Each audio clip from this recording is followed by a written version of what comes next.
اعوذ باللہ من الشیطان الرجیم، بسم اللہ الرحمن الرحیم۔ شروع اللہ کے بابرکت نام سے جو بڑا ہی مہربان اور نہایت رحم فرمانے والا ہے۔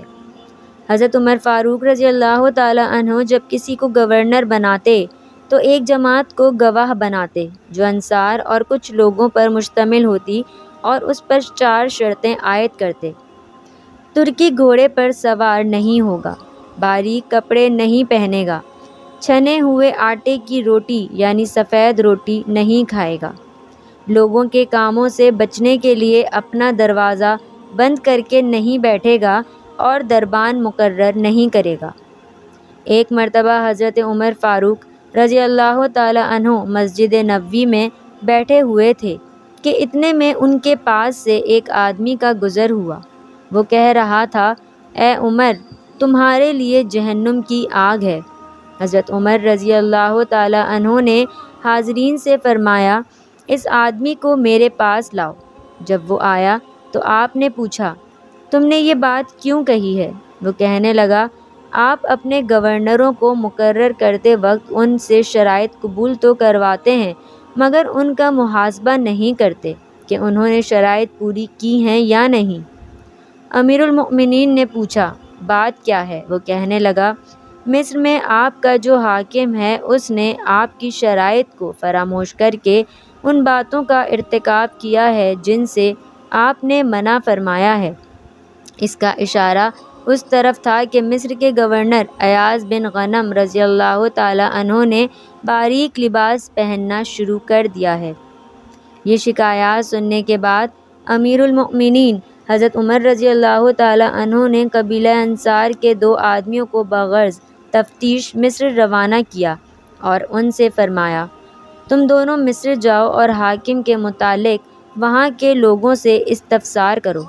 اگر اس آدمی نے مجھے غلط خبر دی ہو تو آگاہ کرنا، اور اگر اس کی خبر صحیح ہے اور حاکم واقعی اپنی ذمہ داری میں کوتاہی کرتا ہے تو وقت ضائع کیے بغیر اسے لے کر میری خدمت میں پہنچو۔ دونوں انصاری امیر المؤمنین کے حکم کی تعمیل میں مصر روانہ ہوئے اور وہاں پہنچ کر لوگوں سے حاکم مصر کے متعلق حقیقت جاننی چاہی۔ انہوں نے وہاں وہی خبر ملی جیسے اس شخص نے امیر المؤمنین سے شکایت کی تھی۔ چنانچہ ان دونوں نے حاکم کے گھر پر پہنچ کر دروازے پر دستک دی اور اندر آنے کی اجازت طلب کی۔ دربان نے جواب دیا، آج حاکم سے ملنے کی اجازت نہیں ہے۔ دونوں انصاریوں نے کہا، حاکم کو ہمارے سامنے ضرور نکلنا پڑے گا ورنہ ہم ابھی اس کا دروازہ جلا دیں گے۔ اتنے میں ایک انصاری جلدی سے آگ کا شعلہ بھی لے کر آ گیا۔ دربان اندر داخل ہوا اور حاکم مصر کو اس کی خبر دی۔ حاکم گھر سے باہر نکلا تو ان دونوں نے کہا، ہم امیر المؤمنین کا پیغام لے کر آئے ہیں، تمہیں ہمارے ساتھ چلنا ہوگا۔ حاکم نے کہا، میری ایک ضرورت ہے، تھوڑی دیر کے لیے مہلت دو تاکہ تیاری کر لوں۔ انہوں نے کہا، امیر المؤمنین نے ہمیں حکم دیا ہے کہ تمہیں ایک پل کی بھی مہلت نہ دی جائے۔ جب وہ دونوں حاکم مصر کو لے کر مدینہ منورہ حضرت عمر رضی اللہ تعالی عنہ کی خدمت میں پہنچے تو اس نے سلام کیا مگر امیر المؤمنین نے اسے نہیں پہچانا کیونکہ اس کی ہیبت پہلے سے بدل چکی تھی۔ وہ مصر کا حاکم بن کر جانے سے قبل گندمی رنگ کا انسان تھا مگر جب مصر کی سرسبز و شادابی اس کو راس آئی تو وہ گورا چٹا اور بھاری بھرکم انسان بن چکا تھا۔ اس لیے امیر المؤمنین نے تعجب سے پوچھا، تم کون ہو؟ اس نے عرض کیا، میں ایاز بن غنم ہوں جس کو آپ نے مصر کا حاکم مقرر کیا تھا۔ امیر المؤمنین نے فرمایا، تیرا ناس ہو، جس بات سے تجھے منع کیا گیا تھا اس کو تو نے گلے لگا لیا مگر جس بات کا حکم دیا تھا اس کو فراموش کر بیٹھا۔ حضرت عمر رضی اللہ تعالی عنہ نے ایاز بن غنم رضی اللہ تعالی عنہ سے فرمایا کہ اچھا، اب تجھے لوگوں پر حکمرانی کا شوق آ گیا ہے، تم نے حکمرانی کو لذت کا ذریعہ بنا لیا ہے۔ فرمایا کہ جناب گورنر، یہ کرتا اتاریں اور بکری کے بالوں کا بنا ہوا جبہ پہنیں۔ آپ کے ذمے ایک نئی ڈیوٹی لگائی جاتی ہے کہ آج کے بعد آپ بیت المال کی بکریاں چرایا کریں گے۔ پھر امیر المؤمنین نے بکری کے بالوں سے بنا ہوا لباس، ایک لاٹھی اور صدقے میں آئی ہوئی 300 بکریاں منگوائیں اور فرمایا، یہ لباس زیب تن کرو، میں نے تمہارے باپ کو اس سے بھی ردی لباس پہنے ہوئے دیکھا۔